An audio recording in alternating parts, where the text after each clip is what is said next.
सुखदेव जी परिचय दे रहे हैं। कृष्णस्यासीत् सखा कश्चित् ब्राह्मणो ब्रह्मवेत्तमा विरक्त इंद्रियार्थेषु प्रशांतात्मा जितेन्द्रियः। सबसे पहला संबोधन क्या किया है? कृष्णस्यासीत् सखा कश्चित्, भगवान के सखा हैं और ब्राह्मण है, ब्रह्मवित्तमा है। तीन तरह के होते हैं, ब्रह्मवित्त, ब्रह्मवित्तर और ब्रह्मवित्तमः। सुदामा जी ब्रह्मवित्त नहीं है, ब्रह्मवित्तर भी नहीं है, ब्रह्मवित्तमः है। ब्राह्मणों ब्रह्मवित्त, विरक्त हैं। ऐसा नहीं है कि शादी ब्याह नहीं किया। विरक्त इंद्रियार्थेषु, इंद्रियों से विरक्त हैं। और प्रशांत आत्मा जितेंद्रिय, नाम नहीं लिया यहां, प्रशांत है। प्रशांत कहते किसको है?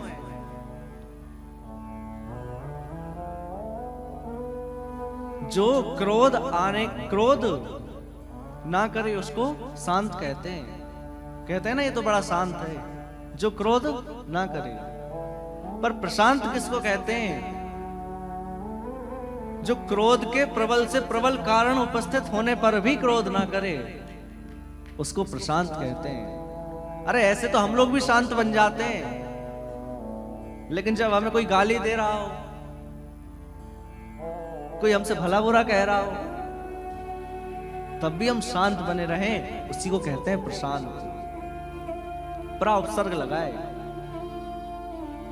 प्रशांत है सुदामा जी।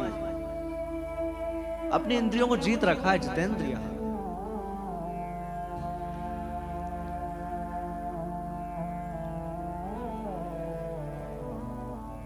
सुदामा जी क्या करते हैं? ब्राह्मण बालकों को वेदाध्ययन कराते हैं, पर उनसे कोई धन नहीं लेते। इनकी पत्नी है सुशीला, जैसा नाम है वैसा ही गुण है, अत्यंत सुशील है। जब सुदामा जी के बालकों को भूख लगती है ना, तब सुशीला जी क्या करती हैं?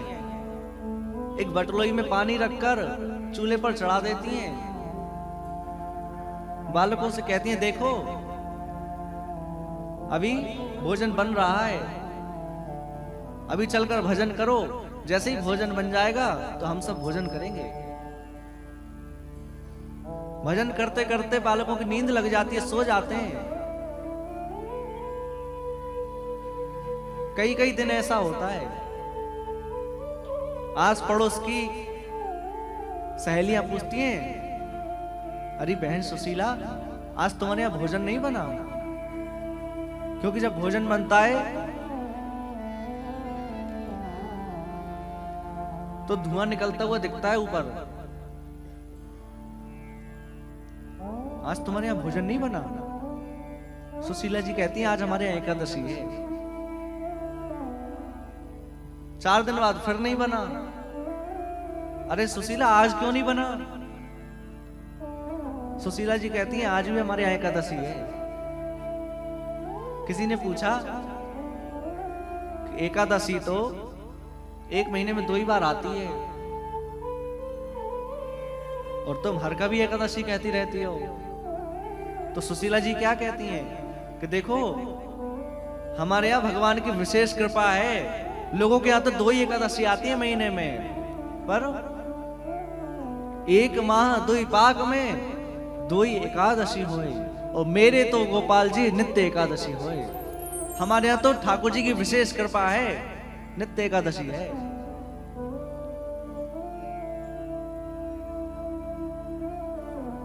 असली गृहिणी वही है जो अपने घर की बात बाहर ना जाने दे।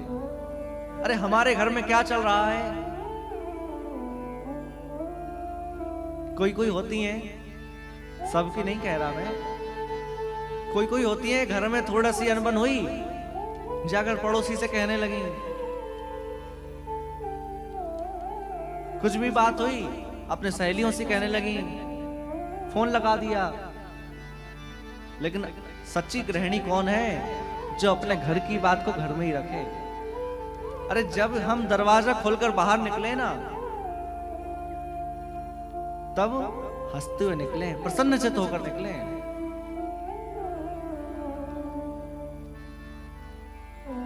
एक बात किसी ने कही है, घर के अंदर चाहे कितना भी रो लो, घर के अंदर चाहे आप कितना भी रो लो, कितना भी दुख क्यों ना हो, पर जब भी दरवाजा खोलो तो हंसकर खोलना, हंसकर दरवाजा खोलना हमेशा। बाहर वाले लोगों को ये पता ना चले कि हमारे घर में क्या चल रहा है। सुशीला जी बात को संभालती हैं। एकादशी है आज। एक दिन सुदामा जी भजन से थोड़ा उठे हैं, जाकर प्रार्थना की, प्रभु आप कहते रहते हैं श्री कृष्ण आपके मित्र हैं, कृष्ण आपके मित्र हैं, कभी आप उनसे मिलने क्यों नहीं जाते? और जैसे ही कृष्ण का नाम सुना, सुदामा जी को तो रोमांच हो गया और सुदामा जी उठकर खड़े हो गए। बोले, देवी तुम पूछती हो ना श्री कृष्ण कौन है, कौन है? जिसका मैं नाम दिन रात जप रहा हूं यही श्री कृष्ण है, वो उन्हीं का भजन करता रहता हूं। सुशीला ने पूछा, उनसे मिलने क्यों नहीं जाते? उनसे मिलने चले जाया करो।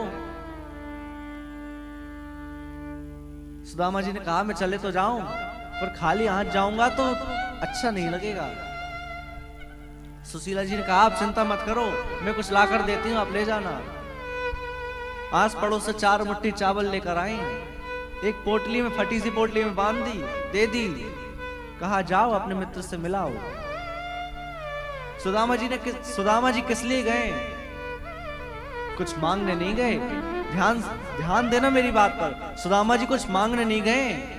सुदामा जी भले ही 4 मुट्ठी चावल देने गए, पर देने गए, लेने कुछ नहीं गए।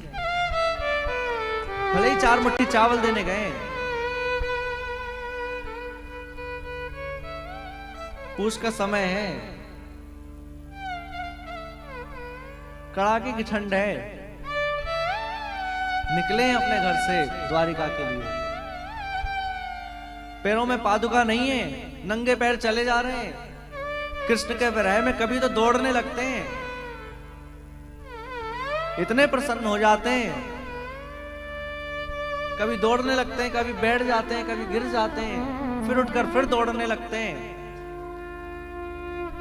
एक ही भाव है सुदामा जी के मन में, तुम्हारी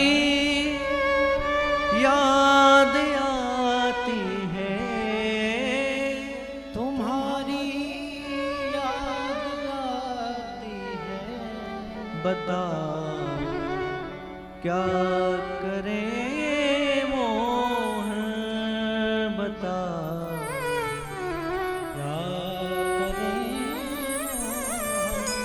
और सुबह और शाम आती है, रात भर वो रुलाती है। सुबह और शाम आती है, रात भर वो रुलाती है। और चैन हमको नहीं आता, चैन हमको नहीं आता, बता क्या करें मोहन, बता क्या करें। चलो जब वो न चलने, रुकूं जब वो न रुकने दे, चलूं जब वो ना चलने दे, रुकूं जब वो न रुकने दे, और मिलूं औरों से न मिलने दे, मिलूं औरों से न मिलने दे, बताओ क्या करें मोह बताओ। क्या करें। दौड़ते जा रहे हैं सुदामा जी, कृष्ण के दर्शन की लालसा है। एक जगह मूर्छित होकर गिर गए। ठाकुर जी द्वारिका में भोजन पा रहे थे, ग्रास तोड़ा, मुख तक ले गए, लेकिन सुदामा जी की याद आ गई, ग्रास वापस रख दिया। रुक्मणी जी ने पूछा, प्रभु प्रसाद पाइए, क्या हुआ? ठाकुर जी कहते हैं, अब तो मैं अपने मित्र सुदामा को पवा कर ही प्रसाद पाऊंगा। गरुड़ जी को आदेश दिया, जाओ सुदामा जी को ले आओ।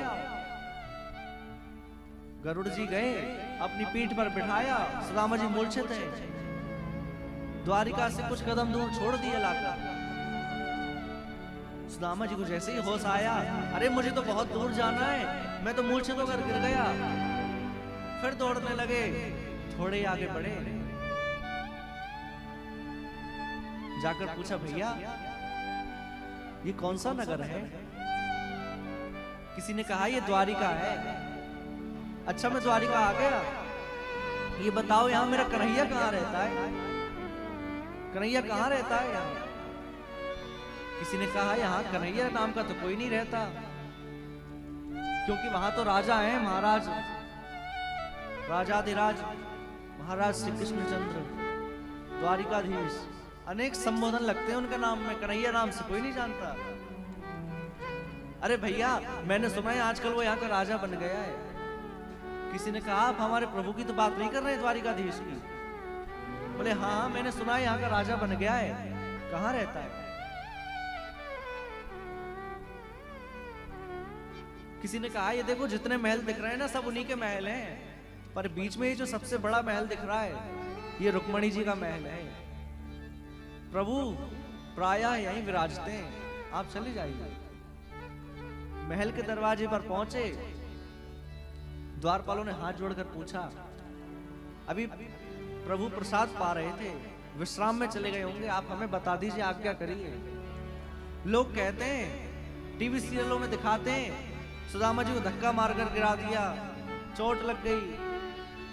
अरे भगवान के पार्षद हैं वो, भगवान के द्वारपाल हैं, क्या संतों के साथ, ब्राह्मणों के साथ ऐसा करेंगे? बड़े विनम्रता से पूछा, आप हमें बता दीजिए, अभी प्रभु विश्राम में गए होंगे। सुदामा जी कहने लगे, मुझे कोई अभिलाषा नहीं है, बस एक ही इच्छा है, कन्हैया तुम्हें एक नजर देखना है। कन्हैया, बस मुझे तो कन्हैया का दर्शन चाहिए, सामने से नहीं हो सकता तो किसी झरोके से दिखा दो, पर दर्शन करा दो।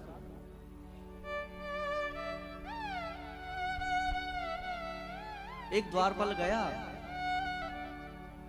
जाकर भगवान से कहा, ठाकुर जी द्वारिकाधीश, द्वार पर एक दुर्बल सा एक ब्राह्मण खड़ा है, बार बार आपका नाम ले रहा है, फटी सी धोती है, तन पे कोई कपड़ा भी नहीं है, पैरों में पादुका नहीं है, बस इधर उधर देख रहा है और कह रहा है कन्हैया को दिखा दो, और अपना नाम सुदामा बता रहा है। जैसे ही सुदामा सुना, ठाकुर जी दौड़ पड़े, छत्र चवर पीछे छूट गया, मंत्री महामंत्री पीछे छूट गए, रानी महारानी पीछे छूट गई, दौड़ रहे ठाकुर जी, वस्त्र गिरते जा रहे हैं। ठाकुर जी दौड़ लगा दिए, पहला द्वार, दूसरा द्वार, तीसरा द्वार, चौथा द्वार, पांचवा द्वार, छठवें द्वार पर सुदामा जी खड़े हैं। जैसे ही सुदामा जी को देखा, हृदय से लगा लिया, लाकर अपने आसन पर बिठाया, आसन पर बिठाया, और भगवान कहने लगे, अरे मित्र, तुमने ये क्या हालत बना ली है? रुक्मणी जी को आदेश दिया कि जाओ गंगा जल लेकर आओ इनके चरण पखारने।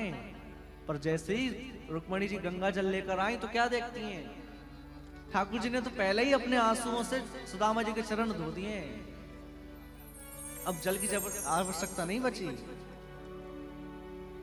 फिर दोनों में बड़ी सुंदर बात हुई है, संवाद हुआ है। कन्हैया पूछते हैं, अरे मित्र, पहले तो बड़े बाबा बैरागियों जैसी बात करते थे, बताओ ब्याह किया कि नहीं किया? अरे शादी हुई? सुदामा जी धीरे से हाँ में सिर हिलाते हैं। श्री कृष्ण कहते हैं, विवाह कर लिया और हमें बुलाया तक नहीं। सुदामा जी ने कहा, अरे भैया परिस्थिति ठीक नहीं थी इसलिए आपको नहीं बुला पाए। भगवान ने कहा कि भाभी है घर में तो कुछ ना कुछ भेजा होगा, क्या भेजा है? अब सुदामा जी बात पलट रहे हैं, देखो हम जब गुरुकुल में थे, एक बार जंगल में थे, कितनी तेज आंधी आ गई थी, कितनी तेज बारिश आ गई थी। ठाकुर जी कह रहे हैं वो सब ठीक है, ये बताओ भाभी ने क्या भेजा है? फिर सुदामा जी बात पलट देते हैं, ठाकुर जी ने पोटली छीन ली हाथ में से और खोलकर पाने लगे। पहली मुट्ठी खाई, दूसरी मुट्ठी चावल खाए और जैसे ही तीसरी मुट्ठी खाने वाले थे, रुक्मणी जी ने हाथ पकड़ लिया आकर, अरे क्या सब कुछ इस ब्राह्मण को लुटा दोगे? आपको याद नहीं है कि वो भी एक ब्राह्मण ही थे जिसने आपके वक्षस्थल पर चरण प्रहार किया था? वो ब्राह्मण ही थे, भूल गए? भगवान कहते हैं हम तो नहीं भूले, पर हमें लगता है आप भूल गई कि जो विदर्भ से पत्री लेकर गए थे वो भी ब्राह्मण ही थे। अगर वो पत्री लेकर नहीं गए होते ना तो चली गई होती शिशुपाल के संग, वो भी ब्राह्मण ही थे। रुक्मणी जी ने कहा कि थोड़ा प्रसाद हम लोगों में भी बांट दीजिए। सारी रानियों में प्रसाद बांटा गया, सुदामा जी को प्रसाद पवाया गया। सुदामा जी ने सोचा इतना प्रेम दिखा रहा है, आज जाने की कहूंगा, जब 4 दिन बाद जाने के लिए हाँ करेगा। सुदामा जी ने कहा भैया अच्छा तो मैं चलता हूं। ठाकुर जी ने कहा ठीक है और आना और पधारना। ठाकुर जी ने रोका क्यों नहीं? ठाकुर जी ने इसलिए नहीं रोका क्योंकि जब से सुदामा जी घर से निकले रुक्मणी जी ने एक जल भी नहीं पिया है। ठाकुर जी नहीं चाहते कि वो भूखी प्यासी बनी रहे, इसलिए ठाकुर जी ने रोका नहीं, सुदामा जी की विदा की है, प्रत्यक्ष कुछ नहीं दिया। पर जैसे ही सुदामा जी पहुंचे, जाकर देखते हैं बड़ा सुंदर महल है।